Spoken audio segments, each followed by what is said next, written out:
Good evening, my little angel. Today, we will tell you a childhood story that we love. It's a story that has been transformed into a beloved film, capturing the hearts of children everywhere. Today's story is called The Little Mermaid. Flowers blooming at your feet. No more waves to crash around. Solid ground, the wonder found.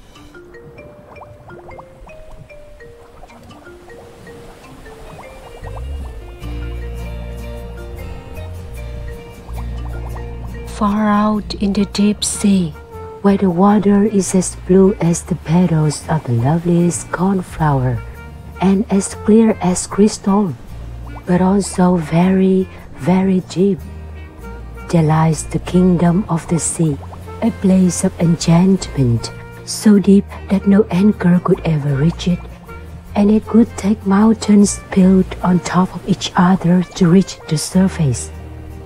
In that realm, wondrous plants grow, soft and delicate, swaying with the slightest water movement.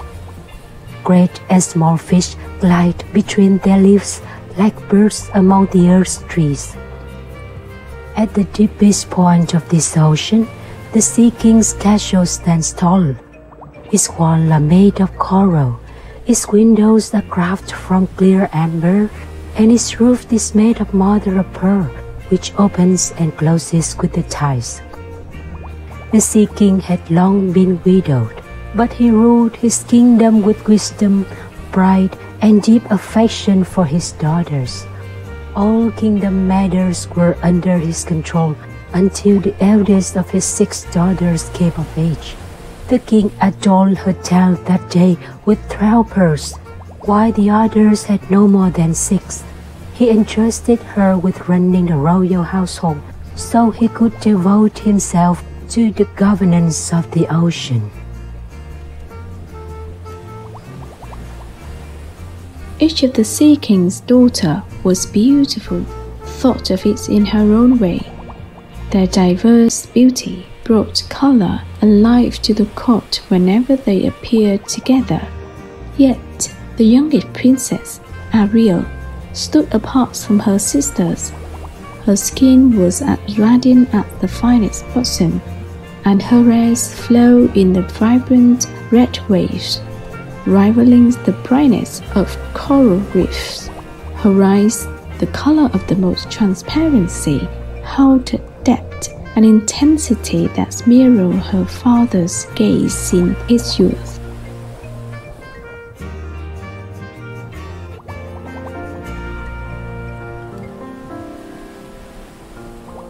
All day long, the Sea King's daughters could play within the grand halls of their palace, where flowers bloom in every crevice of the walls. The amber windows were always open wide, allowing the fish to dart in and out like swallows flying through the open door. These fish could swim right up to the princesses, eager for a gentle touch. In front of the palace lay a vast garden filled with a dark green foliage and golden fruit that gleamed like jewels. The flowers were a deep red, glowing like embers. The plants swayed gracefully with the ebb and flows of the water, their movements soft and rhythmic. The grounds were covered in the sand, as blue as the surface flame. A magical azure light permeated everything. And when the sea were calm, the creatures of the deep could glimpse the sun's shimmering rays reaching down to the ocean floor. Each princess had a small garden plot to cultivate according to her taste. One shaped like a whale, another like a mermaid, each adding a personal touch. The youngest, Ariel, designed her in the shape of a ship, with the bright red sun of the flowers blossoming above is like a cell.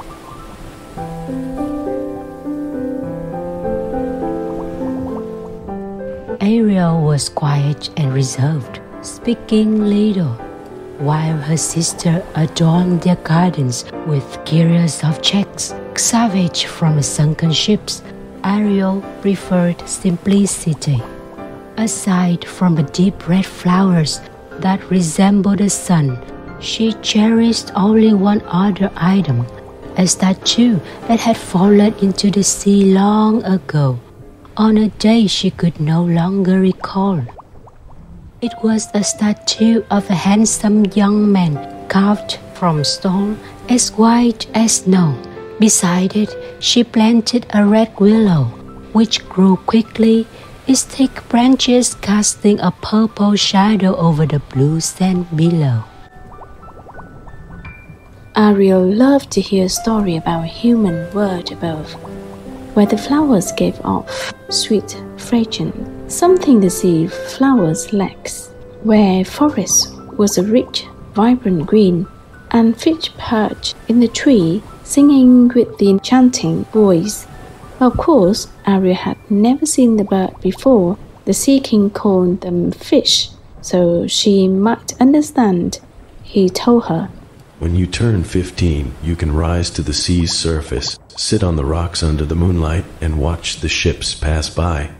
Then you will see the mountains, forests, and cities with your own eyes." At night, by her window, Ariel would gaze through the dark green water toward the sky, where she could see the moon and the stars. Their light filtered through the water, appeared dimmer, but the shape of the moon and the star was strangely magnified. Whenever they was accused by something like a large cloud, she knew it was either a whale swimming above or a great ship full of people passing by. Ariel had a friend, a hermit crab named Sebastian, who had a bright red shell. Sebastian had been trapped in a chest that had sunk to the bottom of the sea along with the great ship. Ariel found the chest during one of her explorations with her sisters, and when she opened it, Sebastian scurried out, exclaiming, "Who has set me free?" I am Ariel, daughter of Gaiokos, king of the sea. She replied, startled and unsure of what to do. Upon hearing her introduction, Sebastian folded his larger claw against his chest in a gesture of respect. Bowing slightly, Ariel noticed that intricate pattern of the deep red and orange strip that adorned Sebastian's shell. Unlike anything she had seen before, the shell was also covered in a soft green moss, suggesting that Sebastian had worn it for quite some time. Tiny barnacle and anemones swayed tenderly on his back as he bowed, adding to his unique appearance. "It is an honor to meet you, Princess Ariel." Sebastian said with a flourish. "Allow me to introduce myself. I am Sebastian, Chancellor of the warm seas beyond the bays and canals. I was caught in a storm and sank with this ship while exploring the world. To show my gratitude for your rescue, I shall accompany you on your adventures until the day I must return." Ariel didn't fully understand everything Sebastian said, but her eyes lit up excitedly when he mentioned the words above the sea. Oh, how wonderful! Sebastian, please tell me all about the world above the water. "Hold on! Sebastian protested. I just arrived here. I know nothing of your sea. And this is your ocean. So why do you ask me such a thing?" Ariel explained that she was not yet old enough to visit the surface like her sister. They often told her story of the world above, but their tales was not fast-paced and filled with her own emotion. Thus Ariel couldn't ask the question she so desperately wanted to ask. Sebastian, touched by her eagerness, agreed to accompany her sister to the surface in the evening and tell Ariel everything he saw, answering all her questions in detail.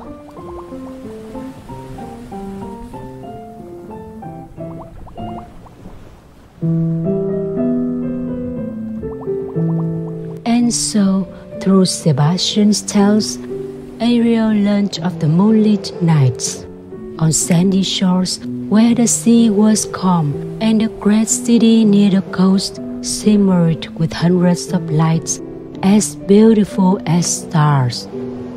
She heard the sounds of carriages, the laughter of people, and the tolling of church bells. The evening sky seemed made of pure gold, with clouds tinted in shades of red that painted the atmosphere with a magical hue. Near the sunset, flocks of swans could skim over the water, resembling a long white ribbon trailing across the sea. They would disappear into the horizon, and then the sun would sink into the water, its brilliant glow fading from the surface and the clouds. Ariel learned of the vibrant vineyards, cities, and castles hidden behind lush green forests, where birds sang merrily and the sun's warmth could be felt on the skin.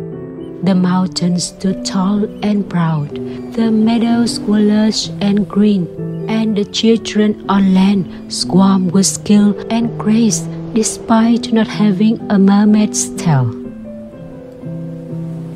Floating on the waves was a delight, with the vast sea stretching out for miles and the sky above like a gigantic glass dome. In the distance, ships sailed by, dolphins leapt out of the water, and giant whales spouted water from their blowholes, which Sebastian described as feeling like swimming amidst 100 fountains. In the winter, enormous icebergs drift on the sea's surface like glowing gems, their shapes strange and towering taller than the steeples of churches. When evening came, dark clouds covered the sky, lightning cracked through the air, and towering black waves lifted the shining icebergs under the storm's flash. The ships lowered their sails, and all aboard were struck with fear. Sebastian, along with the other mermaids, sat on the icebergs, watching the lightning dance across the foaming sea. On some evenings, Ariel's sisters could hold hands and swim up to the surface together, eager to witness the wonders of the world above. The voices of your sisters are utterly enchanting, exclaimed Sebastian, spinning in place and creating a tiny whirlpool around him. Their singing is more beautiful than any sound I've ever heard in my entire life as a crab. It was on a night that threatened the storm. The wind and waves lashed out so fiercely, it seemed they might shatter the ships. The mermaid sisters swam to the bow of a vessel, their haunting voices rising above the sea's roar, singing of the wonders beneath the waves. They meant to reassure the sailors, urging them not to fear the storm and inviting them to join them in their underwater kingdom. But it seemed that the human sailors couldn't hear or understand them. All Sebastian saw was the fear etched into their faces as they rushed in and out of the ship's cabins, trying to save their vessel from the oncoming tempest. When Ariel heard Sebastian praising her sister's voice, she smiled with delight. She rested her head in her hand, listening intensely as always when he told his tales. When Sebastian finished, he looked at Ariel and asked, "And what about your voice? May I have the honor of hearing you sing?" There's a place beyond the waves. Ariel began to sing, her voice a symphony of the ocean's beauty, carried with it the vast love she held for the great ocean. It was imbued with the memories of her childhood, the bright and vibrant hues of coral flowers, the deep green of the seaweed, and the velvety blackness of the ocean's depths on the starless night. Her voice had the strength and fluid grace of the tides themselves. Sebastian fell silent, entranced by her song. Fish danced around her, and the flowers in her garden swayed gently to the rhythm of her melody. Another joyful afternoon of Ariel and her friend Sebastian ended in the echoes of her song. Hidden deep within her music, Ariel wove her burning desire to see and feel the world beyond the ocean, to experience it through her own senses, a longing that resonated in every note.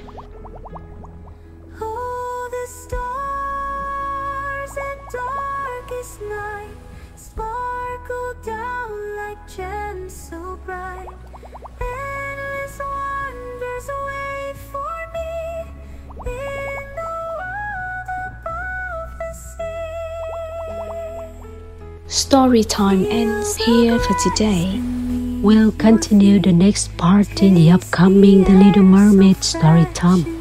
I kiss you long on your forehead. See you again next time.